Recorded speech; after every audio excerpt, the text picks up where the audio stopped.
The content is copyrighted by the respective publishers. For more information, please visit us on the web at nfradioreading.org. Hello, this is Evelyn. For the next hour, I'll be reading from the May 17th issue of the New York Times Magazine on the Niagara Frontier Radio Reading Service. He thinks Netflix accused him of murder. The courts disagree. When the famed free diver Francisco Ferreras filed a libel suit over No Limit, his case looked strong. Proving it would require a more honest accounting of his life. By Chris Pomorsky. Chris Pomorsky conducted multiple interviews with Francisco Ferreras and spoke with more than 30 other people for this article.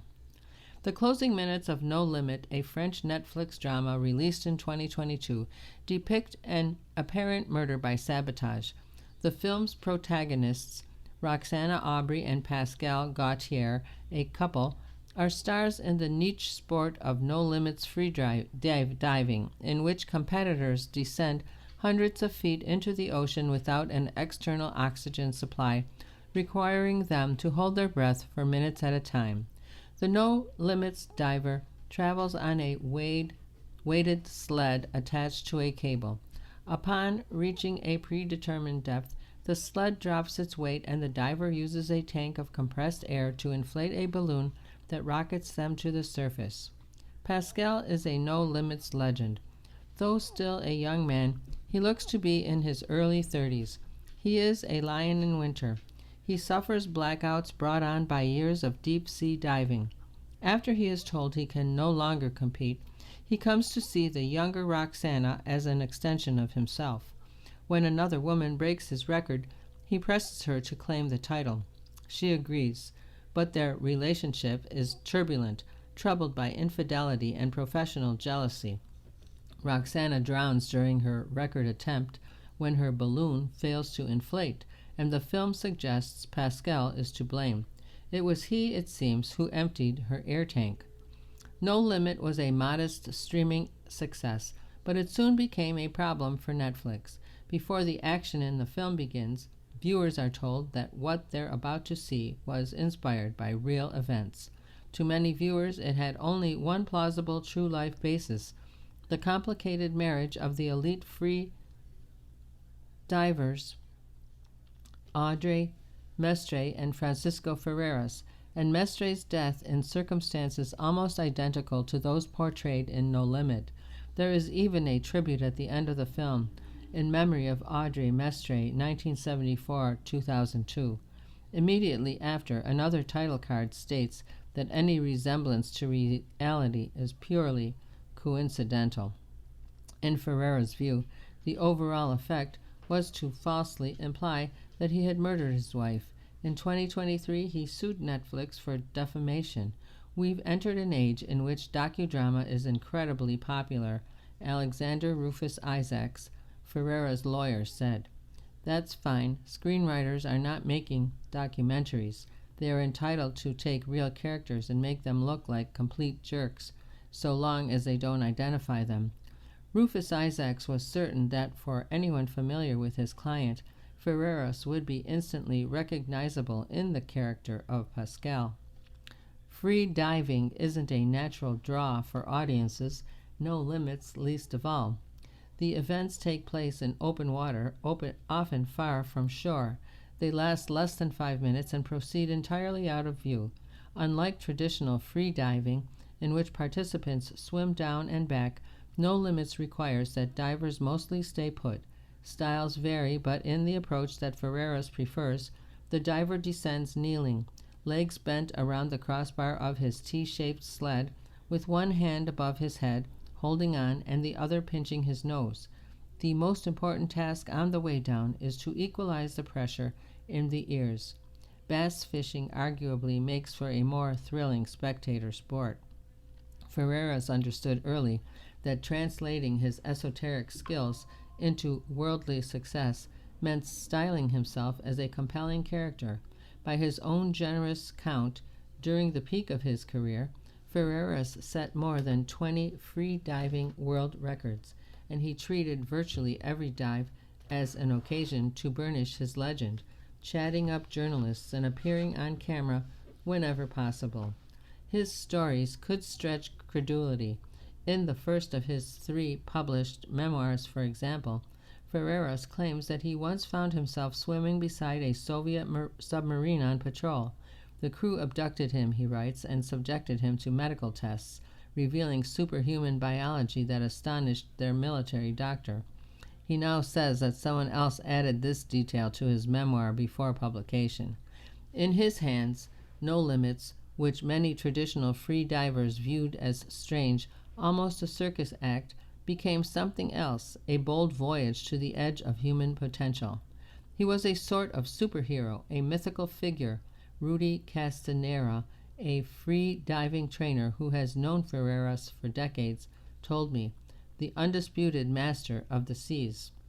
That such a figure would one day see himself depicted in a Netflix movie is not terribly surprising. David Rosenthal, the director and screenwriter of No Limit, is not even the first to mine Ferreras' life for on-screen drama. Indeed, the most striking feature of the No Limit saga, the thing that makes it a weirdly mesmerizing expression of the slipperiness and inherent in blending reality and fiction, is the fact that Ferreras' story has been recounted so many times before. For decades it has been told and retold by a discordant chorus across virtually every medium imaginable, often by Ferreras himself. In addition to being a serial memoirist, Ferreras is the producer and subject of several documentaries. A passionate chronicler of his own life, he has experienced no limit not only as a grave affront, but also something akin to burglary. Libel in fiction lawsuits are hard to win, especially for public figures like Ferreras, who must meet a high burden of proof. But his case against Netflix appeared strong. Ferreras has never been charged with a crime in connection with Mestre's death, and if the filmmakers had essentially accused him of murder, his chances of victory should have been good. We may end up with the new leading libel case in fiction, Rufus Isaacs told me. Yet, Ferreras had his own storytelling problems to contend with. Trailed for more than 20 years by questions about what exactly he did or didn't do during Mestre's last dive, Ferreras had provided answers to journalists and in his writing that could seem evasive and self-serving. He had remained, as ever, the insistent master of his own story. In the end, his lawsuit would hinge less on its legal merit than on his willingness to acknowledge certain painful gaps between his preferred narrative of his life and its observable facts. And like many of us, Ferreras often found this impossible. At 64, Ferreras is less physically imposing than he was during his heyday in the 90s and early 2000s. Reporters of the era described him as hulking, weighing 220 pounds with a vault for a chest. His jaw is softer today than it appears in highlight reels. He is no longer 6'3", but he remains robust, bronzed and iconically bald-headed, with thick black eyebrows, broad shoulders, and powerful calves. He lives in a 2-story white stucco house in a quiet oceanside neighborhood of Havana, which also contains the offices of his film company, Cam Productions, where he recently finished editing a 10-hour autobiographical documentary titled Back to the Abyss.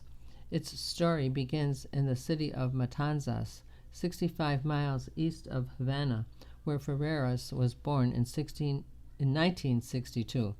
In his own telling, he was a sickly child, afflicted with asthma, poor vision, and flat feet.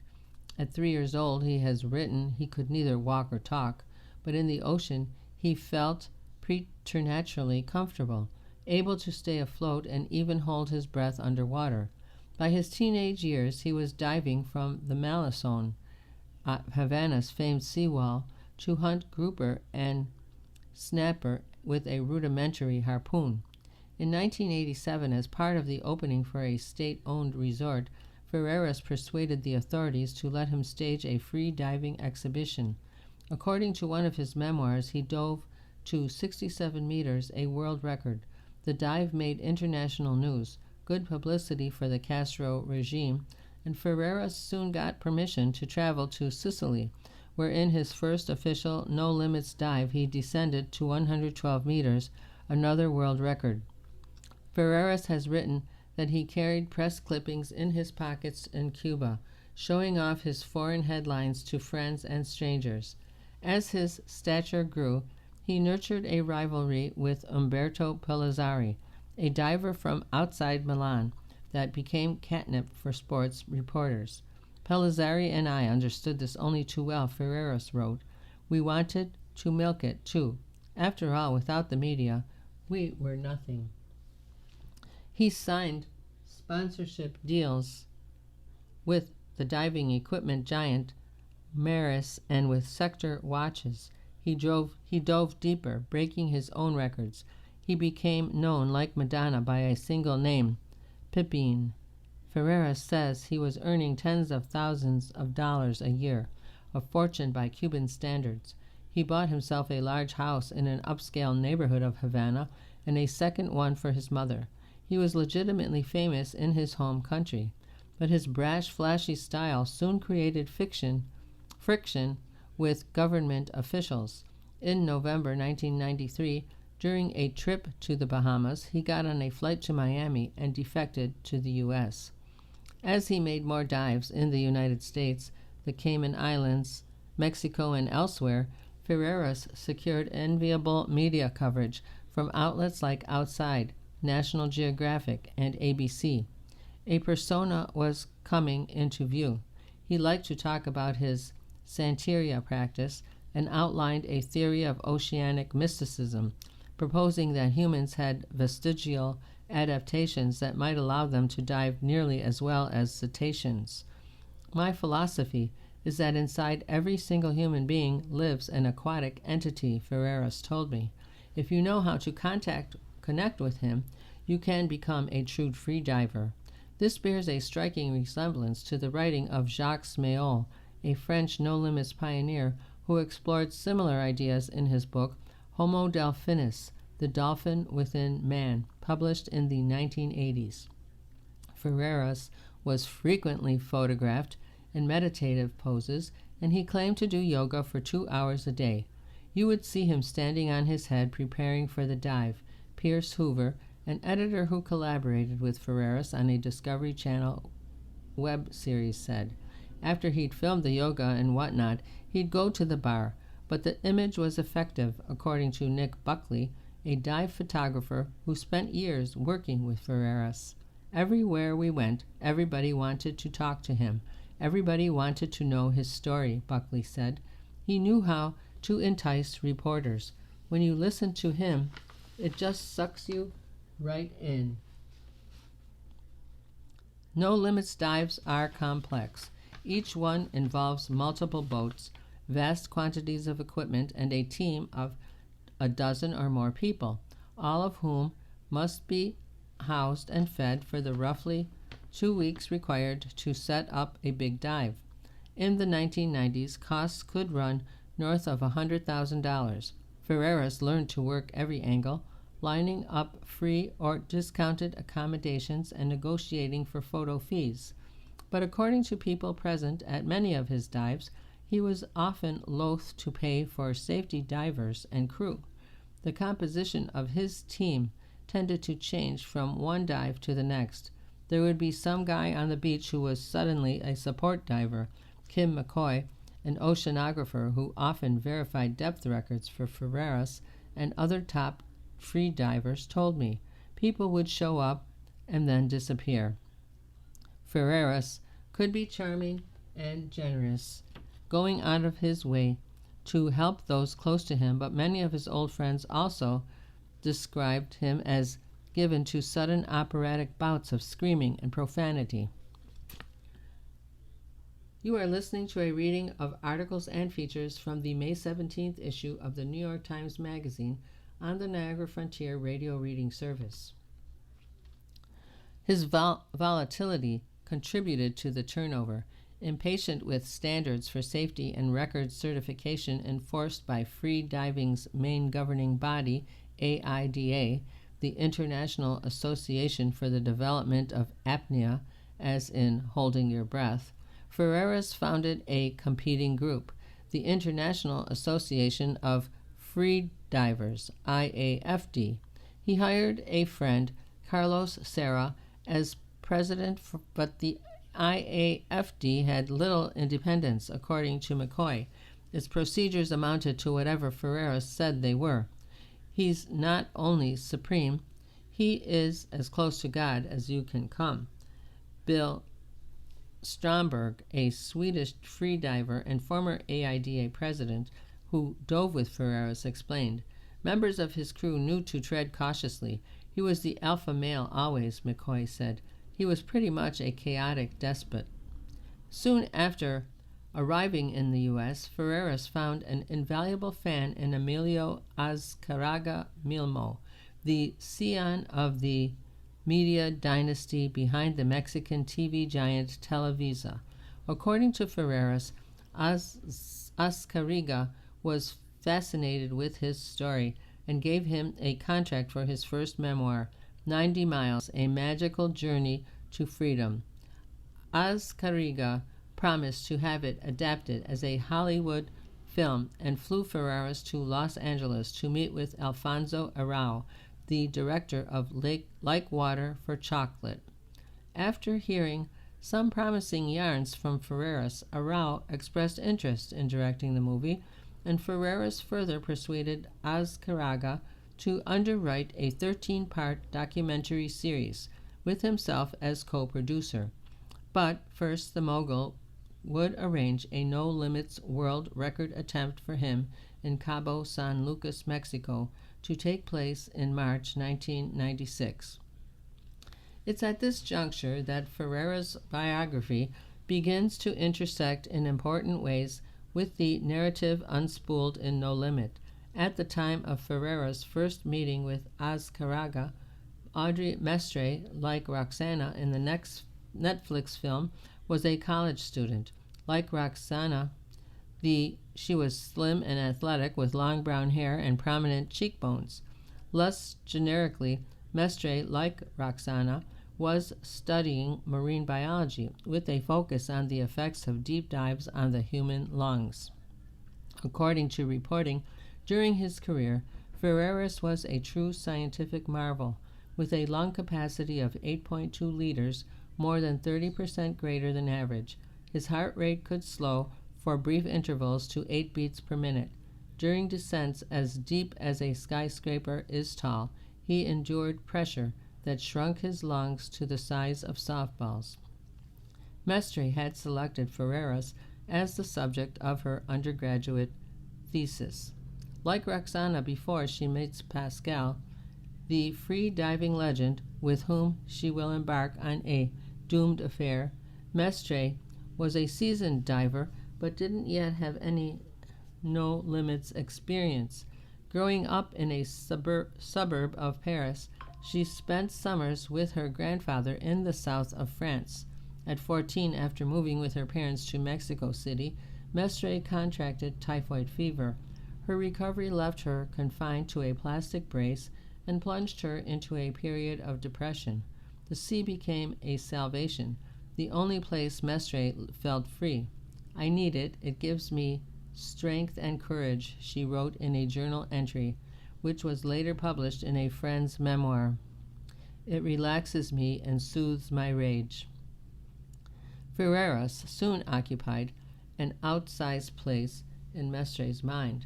Pepin became my second passion, my newest obsession, and obviously after a few months I bored everyone with my only talking subject, Pepin, she wrote. A friend gave her a Ferreras poster, which she hung on her wall at school in Mexico. There was not a night that I would not say good night to it before going to bed, with the hope that one day we would meet each other.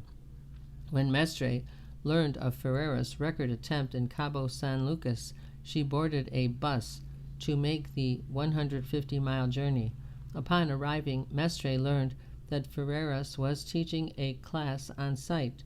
She signed up and was invited to dinner with the dive team by a member of his entourage. At the restaurant, she and Ferreras, who was there with another woman, were instantly drawn together. They spent the night in her hotel, and Ferreras' female companion departed, incensed.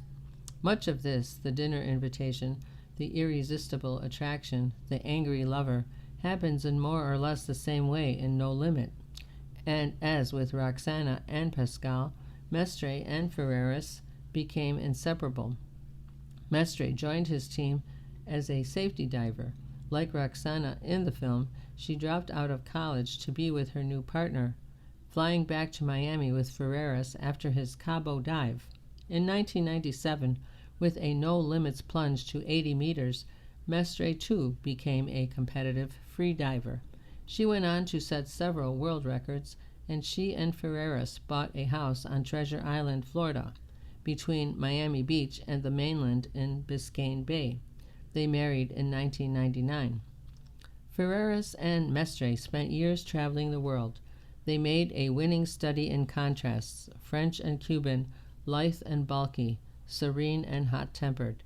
In the water, each had distinct otherworldly qualities. Mestre, gentle and introspective, possessed a graceful, flowing style. She reminded her friends of a mermaid. Mestre loved animals. Sea creatures, particularly dolphins, appeared drawn to her. They seemed to be more calm when they were around her, Buckley, the photographer, said. Behind the lens, I always got the most out of the animals with her. Ferreras was more bullish, muscle-bound and severe, but his daring and raw ability were astonishing. It was nothing for him to hitch a ride with a whale shark or a manta ray. Sometimes the cameraman would lose him. Then suddenly he would appear, free-diving in 80 or 90 feet of water, parting a school of hammerheads. Buckley felt especially awed as Ferreras took his last deep breaths before submerging for a no-limits dive. I'd be in front of him filming, and I almost had to hold my breath, Buckley said. It was as if there would be no air left, like he was sucking in the whole world.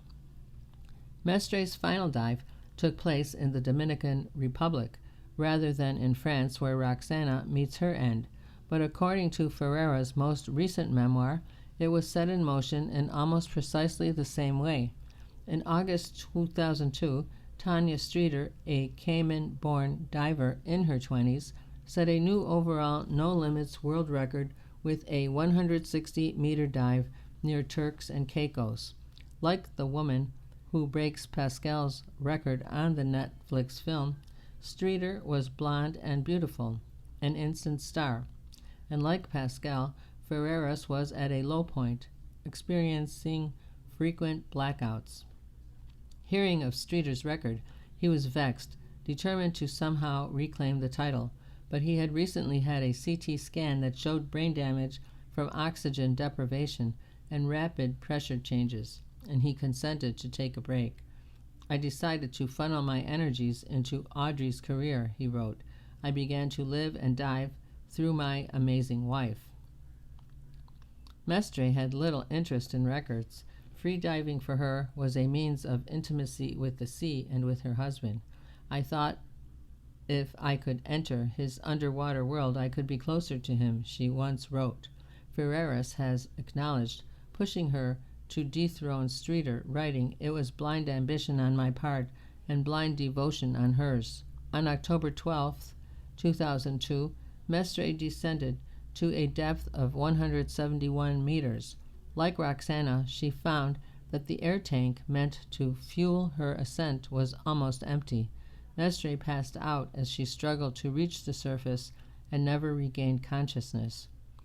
Ferreras' attorney, Rufus Isaacs, has a busy media law practice in Beverly Hills where he has developed something of a specialty in libel in fiction cases. Ferreras was his third defamation suit against Netflix in the last few years. In his first, Rufus Isaacs won a settlement for the chess grandmaster Nona Gaprindashvili over her depiction in The Queen's Gambit. He also represented a former friend of the fraudster known as Anna Delvey, in a suit over her portrayal in Inventing Anna. The company has faced similar litigation related to Baby Reindeer and When They See Us, the series about the Central Park Five. The Ferreras case, Rufus Isaacs told me, was easily the most egregious instance of libel in fiction in recent memory. Can there be any defamation more foul than an imputation of murder? He wrote in a filing. Surely few can there be murder more foul, strange, and unnatural than the murder of one's own spouse. Surely few. Netflix has argued that No Limit is both purely fictional, dreamed up by its screenwriter and director Rosenthal, a co-defendant in the case, and broadly generic, composed of stock characters and plot points. Their position is somewhat awkward. In filings, Netflix is at pains to highlight the film's artistry while quietly emphasizing its status as a paint-by-numbers tale of toxic romance. It's also hard to square with the inspired by real events title card and dedication to Mestre. Indeed, the most intimate details of the No Limit protagonists' biographies appear to have been lifted from life. Like Ferreras, Pascal was born to parents who didn't get along, and both were raised by relatives. Like Mestre, Roxana attempted suicide as an adolescent, slashing her wrists. Roxana inherited her love of the ocean from her grandfather. Mestre did too. In November 2023, Netflix and Rosenthal filed a motion to strike Ferreira's complaint under California's anti-SLAPP law, which provides for early dismissal of meritless lawsuits that threaten to protected speech. Because Ferreira's is a public figure, in addition to weighing whether the film contained a false defamatory statement about him, the court would have to decide if he could show that the defendants published with knowledge of the film's falsity or with reckless disregard for the truth, the actual malice standard established in the 1964 Supreme Court case, the New York Times Company versus Sullivan. The judge, Bruce Iwasaki, initially appeared inclined to side with Ferreras. While the film does not identify plaintiff by name, the major elements of the film parallel major elements in plaintiff's life and his relationship with Audrey Mestre, Iwasaki wrote in a preliminary ruling. Further, the film ends with the memoriam to Mestre, indirectly tying the film to plaintiff's life. He went on to suggest that the lawsuit didn't appear meritless at all and indicated that Ferreras raised issues suitable for hearing by a jury. But Iwasaki hadn't yet seen No Limit. After watching it, the judge signaled his intention to perform an about-face. What brought him up short was the conflict between Ferreira's narrative of his relationship with Mestre, as presented in court filings, and the one depicted in the movie. The film shows Roxana and Pascal in a tempestuous relationship, Iwasaki wrote, while according to the complaint, Ferreras and Audrey Mestre were a happily married couple, very much in love, and the potential motive for murder in the film, Gautier's narcissistic and controlling personality inflamed by professional and romantic jealousy, are nothing like how plaintiff characterizes his marriage. You are listening to a reading of articles and features from the May 17th issue of the New York Times Magazine on the Niagara Frontier Radio Reading Service.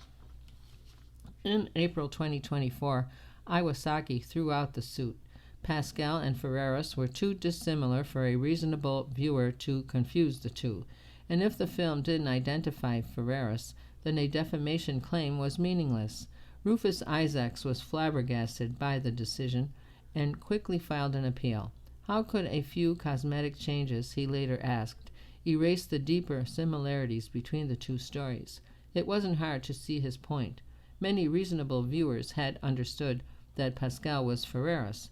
No one I spoke with, who knew Ferreras and Mestre and was familiar with No Limit, had any doubt that it portrayed their relationship. They're saying they made it up, McCoy scoffed. The probability is close to zero. In a statement, Netflix stressed that No Limit had been licensed, not produced by the company, and that the film is a fictional drama made up of fictional characters, backstories, and events. As I reviewed the filings in Ferreira's lawsuit, I began to think he'd made a mistake. The version of his story he chose to tell in court was highly favorable, recognizable from his many media appearances, but that didn't make it wholly true. At some point, the lines between myth and reality blurred, and Iwasaki had apparently been unable to ignore the divergence between the way Ferreras and his life with Mestre were described in his legal briefs and his relationship depicted on screen. If, as Rufus Isaacs insisted, No Limit was a docudrama masquerading as pure fiction, then Ferreras may have been guilty of a similar sleight of hand, presenting a fictionalized past as the truth. There has never been a thorough, independent investigation into Mestre's death. The first public accounting was an autopsy released by the Dominican Republic's Public Health Department, which labeled it an accidental drowning. The police conducted only a brief inquiry, and after posting a short statement to the IAFD website, Ferreras appeared content to leave it at that. Ferreras, the consummate narrator, grew quiet. His silence was made stranger by what little he had said. Ferreras wrote in part, Audrey's parents and I have decided not to disclose any information whatsoever about Audrey's accident and its causes. Mestre's parents say they never suspected Ferreras of wrongdoing, and they remain close with him. But as a reporter from the Miami Herald wrote at the time, the autopsy satisfies no one in the free-diving world. Message boards were awash in dark speculation. Finally, in February 2003, the IAFD released a report detailing the conclusions of its own investigation. To no one's surprise, it too indicated Mestre's death was an accident, something no one could have foreseen. The IAFD report was substantially based on yet another set of findings, prepared by McCoy, who was present at the dive. McCoy's analysis was highly technical, citing an array of mechanical and environmental factors, current and drift, velocity, and cable tension. No element in his report received more weight than any other, and he too avoided assigning blame. Most significant, he gave no special emphasis to the fact that Mestre's air tank appeared to have been nearly empty.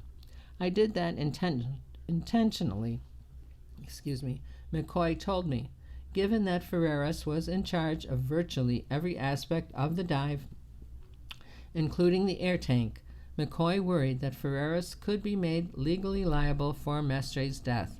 I didn't want Pepin to end up in jail, he said. McCoy stopped short of exonerating Ferreras, but the IAFD report seized on McCoy's caution to essentially absolve everyone involved. There was no single cause for the tragedy that befell Audrey Mestre, it read. It is possible that the compressed air bottle used for lift bag inflation was not fully filled, but this factor alone would not have been responsible for all the difficulties encountered. McCoy's report was stuffed with information, but it offered little clarity about what many observers considered the most important question at hand. His analysis of the data was all very impressive. Paul Kotick, a dive journalist who was also present in the Dominican Republic, said in an interview years later. But even then, it made one just want to grab one's head and say, yes, of course, but did he kill her? Stromberg, the former AIAD president who was at the dive as a spectator, told me the bottle was empty. He speculated that if the dive had happened in the U.S., Ferreras could have faced criminal charges. For the first time, Ferreras found his narrative slipping from his control, but a Sports Illustrated cover story published that June provided a catalyst for dramatic reversal. The article, The Rapture of the Deep, was written by Gary Smith, widely considered one of the best sports writers of all time. Smith had recently won his third National Magazine award. A patient, tender interviewer, he spent time in Miami with Ferreras, eliciting the kind of intimate detail for which his work is known. Taken with certain fairy tale aspects of their story, Smith cast Ferreras and Mestre in a magical, realistic epic. The Cuban boy who swam before he walked, who fell for the French girl, who overcame illness by swimming with her spearfishing grandfather, how their love blossomed in the deep, and how the ocean called her home. Smith dispensed with safety-related criticisms of Ferreras in one passage near the conclusion of the profile, like a disclaimer at the end of a pharmaceutical ad. At almost every turn, his subject got the benefit of the doubt. Why, Pepin kept wondering, couldn't they all just say what Audrey's mother, Anne-Marie, did, that no one was to blame, that the sea wanted her forever? Smith declined to be interviewed for this article, citing concerns about becoming entangled in the Netflix lawsuit. The S1 article crossed the desk of James Cameron, who was soon sitting in a South Beach cafe with Ferreras, discussing his interest in adapting his story into a film. Ferreras remembers that Cameron told him he wanted to make something resembling Titanic, set in the world of extreme free diving. The two men entered into an agreement that eventually involved an expansive IP package, including the rights to Ferreras' third memoir, which he had yet to write, and for which he got a deal at an imprint of HarperCollins. To assist him, the publisher hired a ghostwriter, Linda Robertson, an experienced Miami Herald sports reporter. Robertson liked Ferreras right off. In his obvious grief, she found him sympathetic. As she learned more about him, she came to think of him as a quintessential Miami type, the charismatic hustler who makes himself up from scratch. This was the perfect place for Pepin, Robertson said. He could talk out of both sides of his mouth and achieve a level of notoriety. Business is conducted differently here. He found a level of acceptance and freedom, and people who didn't question him too closely. Some of what Ferreras told Robertson about his early life seemed fantastical, but Ferreras' penchant for embroidery bothered Robertson less than his evasiveness about the day of Mestre's death and the idealized portrait of their marriage he insisted on. It had become somewhat scripted to make this fairy tale, Robertson said, and you get used to telling the fairy tale. That just becomes how you speak. The book was her first ghostwriting project, and she approached it like a journalistic assignment, interviewing dozens of sources. People who knew the couple told Robertson that their relationship was complicated, even troubled. I found much the same in my own reporting. Castanera, the free-diving trainer, recalled witnessing loud arguments at the house on Treasure Island. It didn't go both ways, he said. It was only him doing the screaming. In a self-published memoir of his relationship with Ferreras and Mestre, Sarah, who eventually fell out with Ferreras, describes him as serially unfaithful and controlling, monitoring Mestre's meals and sometimes forbidding her from leaving her hotel room. Stromberg stayed in a room adjacent to Ferreras and Mestre on the eve of her final dive. There was a big fight, he said. There was very much bad language and heart-crushing words from Pepin. You could see in the face of Audrey in the morning before the dive that she was already very unhappy. Ferreras denies that he and Mestre fought the night before the dive and rejects these characterizations of his marriage. Robertson understood that such episodes would most likely have no place in Ferreras' book. She hoped, however, to arrive at something more grounded than his tale of star-crossed lovers. Nobody's life is like that, Robertson said. I kept saying, you want this book to be real, don't you? She found herself at odds with Ferreras' publisher, Judith Reagan. According to Robertson, Reagan intended to be a producer on the Cameron movie and wanted a manuscript that could be easily converted into a screenplay of a certain kind. Reagan did not respond to interview requests. Robertson left her name on the memoir, but the work was substantially altered by another ghostwriter, Pablo Fenyes, who would later work with Reagan on the O.J. Simpson book, If I Did It.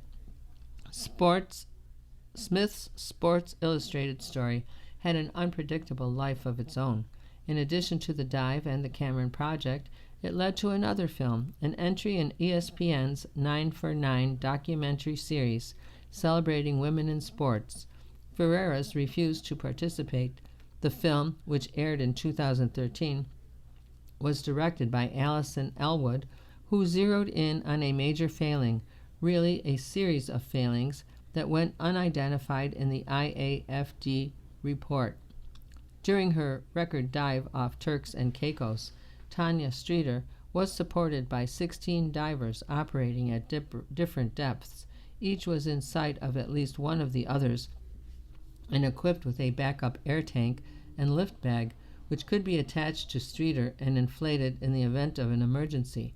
In the Dominican Republic, Mestre had just 3 scuba divers, plus a few free divers at the surface who could provide support in shallower water. None of Mestre's safety divers carried a backup balloon. These and other issues, a primitive dive boat, the absence of a physician, Ferreira's decision to proceed despite bad weather, McCoy told me, largely came down to money and to Ferreira's fear of losing the spotlight. The dive was planned hastily, without a major backer. Atypically, McCoy said, Pepin was funding it himself. Ferreras denies that the dive was self-funded. Ferreras has written that he felt conflicted about the fact that Mestre was poised to surpass him, but he had little to fall back on. Your world is falling apart because you haven't done a world record for a while, McCoy explained. So you called the press. It's showtime. McCoy was one of about a dozen sources featured in Elwood's film. The result is a sober piece of journalism, skeptical rather than damning, but it contains unflattering suggestions, noting, for instance, the fact that Mestre had a bruise beneath her eye on the morning of her dive, and airing a rumor that she intended to divorce Ferreras. 2 experienced divers in Ferreras' orbit said that the film's mention of Mestre's bruise was misleading. Such marks are common on divers, often the result of tight-fitting goggles or burst blood vessels caused by rapid pressure changes.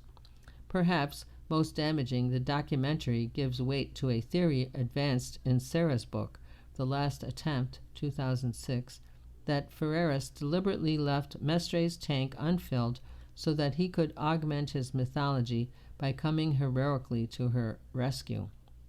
Sarah lays out his thesis in his book's closing chapter. At its heart is a failed effort by Ferreras to save Mestre using scuba gear, a dangerous bounce dive he made to 90 meters and back with no decompression time. According to Sarah, Ferreras executed similar dives in the days leading up to the event for no apparent reason. Ferreras says this was not uncommon. In retrospect, Sarah says they looked like practice. As further evidence, he cites Ferreras' allegedly hostile treatment of anyone who came near Mestre's air tank during dive prep. There were people going to test the bottle, but they were denied. Stromberg, who arrived at the same theory as Sarah independently, told me, it was not only no, it was almost like, if you make a move, I'll kill you. Ferreras denies this. He says he believed someone else had filled Mestre's bottle that day. The Sarah narrative has obvious appeal, a puzzle box quality reminiscent of whodunit mysteries.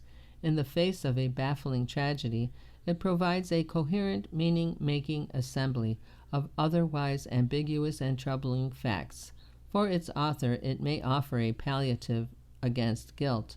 In the last sentence of his book, Sarah, who says he was consumed for years by the riddle of Mestre's death, describes his sense of relief at having arrived at a solution.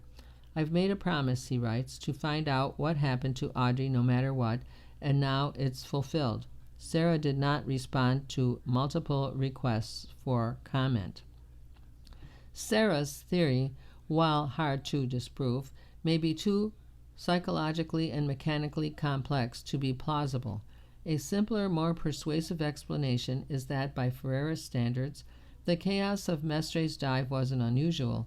Since Mestre met Ferreras, 2 of his safety divers had drowned during No Limits events, and Ferreras preferred to use as few of them as possible. The checklists and job assignments that were de rigueur on AIDA dives had no place on his boat. There were no procedures that were in place, McCoy said. Even Mestre's nearly empty bottle wasn't unique. Wendell Coe, a fisherman who dove with Ferreras, had a similar experience at a shallower depth. When I got down there, like Audrey, I turned on the valve to the air tank and I heard a shh, Coe said. Just a little bit of air came out. Mandy Ray Crack, a decorated freediver and friend of Mestre's who trained with Ferreras, said, "You always knew somebody was going to get hurt, but nobody wanted to think it was going to be her. There were no backups. It was just a matter of time. You're playing Russian roulette." As of 2015, because of the extreme danger of the sport, AIDA no longer sanctions no limits dives. Ferreras told me that he wanted to sue ESPN, but was dissuaded by an executive from Cameron's company, Lightstorm Entertainment. According to Ferreras, a major studio had paid $1 million for the rights to the dive, plus $100,000 a year to maintain them, and he was eager to see Cameron's hagiographic vision of his story realized. But Cameron became absorbed in Avatar, and his Ferreras adaptation never came to fruition. Elwood's documentary took on an air of authority. We didn't go after ESPN, and I think that was the reason why Netflix was encouraged to do this movie now. You are listening to a reading of articles and features from the May 17th issue of the New York Times Magazine on the Niagara Frontier Radio Reading Service. In a filing in the Netflix case, Rosenthal, the screenwriter and director of No Limit, acknowledges watching the ESPN film and reading other articles and books about Ferreras and Mestre, but he also provides a long list of other inspirations, including a number of other professional athlete couples: Andre Agassi and Steffi Graf, Christy Yamaguchi and Brett Hedican, Mirka Vavrenek and Roger Federer. Given their apparent irrelevance to the film, their inclusion has the effect of protesting too much. Rufus Isaacs argues in a filing that even Sofiane Zermani, the actor who portrays Pascal, thought that he was playing Ferreras, pointing to the fact that Zermani reached out to Ferreras on social media and asked to go diving with him. The Gary Smith article plays a significant role in Ferreras' case. Rufus Isaacs offered it as an authoritative account of the relationship between Ferreras and Audrey and of her death. This makes a degree of strategic sense. The story is deeply sympathetic to Ferreras, presenting him as a man destroyed by fate. But it's also very strange. Smith cites few sources other than Ferreras. The result reads like fiction, not only in the complimentary sense, but also because it's missing so much vital information. In court, the article created a bizarre case of competing narratives, setting Smith's ostensibly factual but highly fanciful account against a purportedly fictional film that is largely true to life. This paradox would doom Ferreras' appeal. In late August 2025, just a week after oral arguments in the case, a 3-judge panel affirmed Judge Iwasaki's decision. As presented in his lawsuit, Ferreras' relationship with Mestre did not resemble the relationship between the character of Pascal and Roxana in the film, the opinion read. Their differences, combined with generic similarities shared by other free divers and athletes, indicate no reasonable person would conclude Pascal was actually Ferreras, acting as described. In December, following a petition for review, the California Supreme Court declined to hear the case. Rufus Isaacs did not want to discuss why he and Ferreras chose Smith's article as their authoritative narrative, or whether there might have been a better choice, perhaps one illustrating how the infidelity, egotism, and jealousy ascribed to Pascal in No Limit may have sprung not from Rosenthal's imagination, but from life. Of course, to acknowledge that Ferreras shared any of these qualities could have sharpened questions about his handling of Mestre's final dive. Even if he possessed the psychological and emotional wherewithal by the time of his first appeal, Ferreras may have been otherwise constrained from a more honest accounting. Legally speaking, he was locked into a story, the version of his biography he'd been repeating for decades and which had been so profitable was the one Ferreras had to tell. In the courtroom, it gave Netflix the upper hand, but it's also what Ferreras appears to understand as reality. In the dive, he insists against claims made by others there on that day that responsibility for filling the tank didn't fall on the shoulders of any single member of the team. He admits fault for Mestre's death only insofar as he introduced her to the no limits freediving. He pushed her to compete, and that technically he oversaw the dive. Fenjevs, the ghostwriter, said, "What's in the book is the best I could get out of him." A condensed, feature-length version of Ferreras' documentary series Back in the Abyss is available online. The story it tells is even less conciliatory than the one offered in the dive, heaping blame for Mestre's drowning on other members of Ferreras' crew. Despite the outcome of his lawsuit, Ferreras told me, he is sure his truth will out. Sooner or later, people will know my story, our love story, and how dedicated we were, he said. Sooner or later, everything will come out. The real story. During one of our interviews, Ferreras and I watched footage from Mestre's last dive. Ferreras had been swimming earlier in the day and would return to the ocean that afternoon.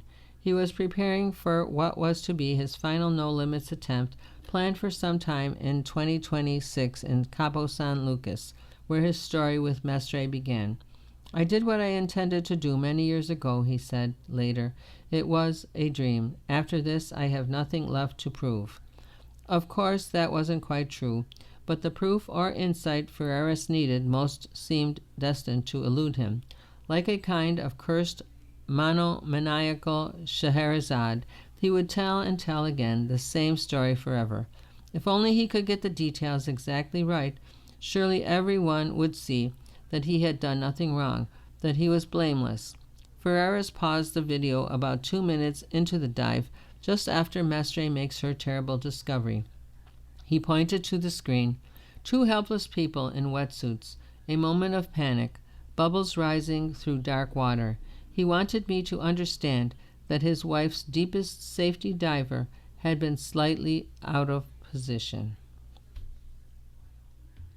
You've been listening to a reading of articles and features from the May 17th issue of the New York Times Magazine. Your reader has been Evelyn. Thank you for listening. Coming up next in the Niagara Frontier Radio Reading Service with History Magazine from Mind's Eye, from our fellow radio reading service in Illinois. It's Today in History, along with the discussion on the United States Constitution. Then at 1 o'clock is Military Times Magazine, also from Mind's Eye in Illinois. And at 2 o'clock is episode number 1 of 1929 by Andrew Ross Sorkin. Stay with us.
You're listening to the Niagara Frontier Radio Reading Service.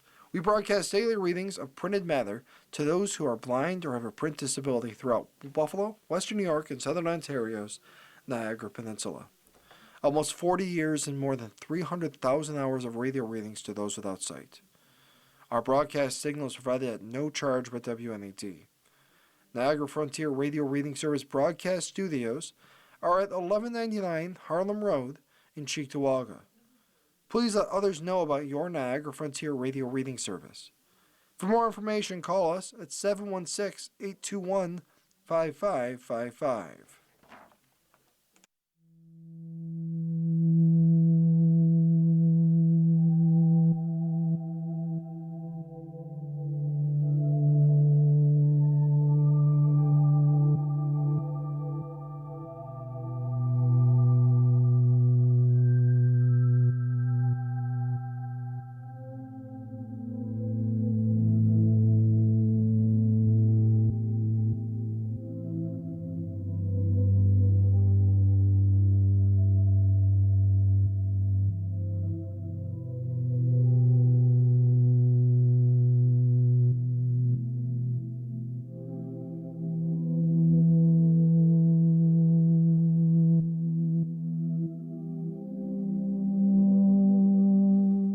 This program is intended for a print-impaired audience and is brought to you by Mind's Eye. Good day.